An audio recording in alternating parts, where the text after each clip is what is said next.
He is raising concerns over these types of, open-door helicopter tours. They're becoming increasingly popular through social media. CBS 2's Ali Bauman looks into the regulations for this growing trend. They're called shoe selfies, photos meant to show off your exhilarating adventure. They're all over the Instagram page for Flying Nyan, the helicopter tour which crashed Sunday in the East River, sparing the pilot, believing all 5 passengers dead. CBS News spoke to Flying Nyan's chief operating officer last year. It's the social media that really energizes us, and we love sharing what we see every day. The victims ranged in age from late 20s to early 30s. They were on what Flying Nyan brands as a doors-off custom photo experience, costing about $200 a ticket.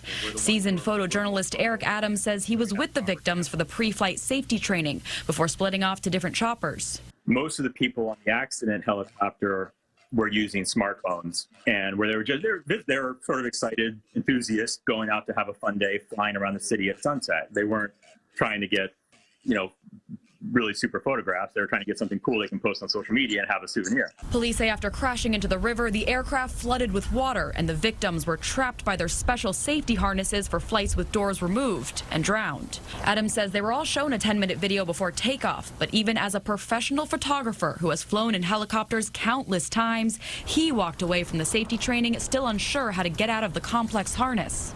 They need to change the harness and they need to improve the pre-flight briefings so that we can get ourselves out quickly. If you have someone that's off the streets, and even if they're given a safety brief that covers some of these issues, it really begs the question of whether that is sufficient to ensure that someone can safely egress from a helicopter when there's a real emergency.